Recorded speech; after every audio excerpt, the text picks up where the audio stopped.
Hello mga idol, magandang araw mga idol. For today's video pala mga idol ay bababa ako at maghahanap ng maulam ngayong hapunan.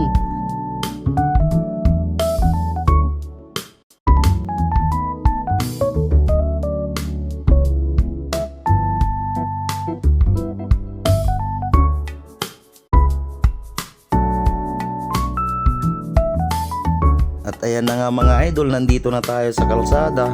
At dyan ko rin napansin yung presyo ng gasolina mga idol. Grabe, sobrang taas na. Halos 120, 115. Grabe ang tinaas. Kaya grabe, buti na lang wala akong sasakyan. Okay na tong naglalakad ako. At ayan na nga mga idol, dahil sa sobrang layo ng nilakad ko, naiihi ako. Kaya ayan, dumaan ako dito sa mall mga idol para makiihi. Sino ng mga nakaranas nito mga idol, dadaan lang ng mall para makiihi lang.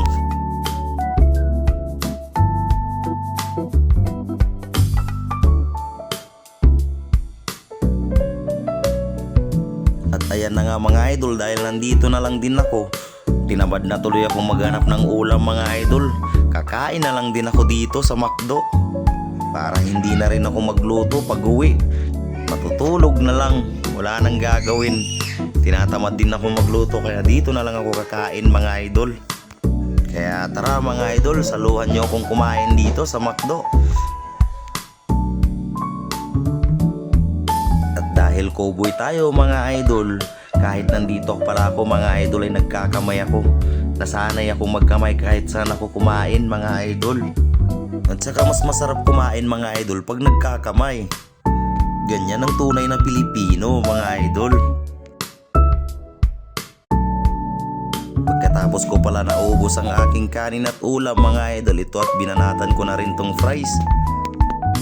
Pagkatapos kong banat-banatan tong fries mga idol, may burger din pala akong kinuha, kaya ito titirahin na rin natin to mga idol para mabusog tayo.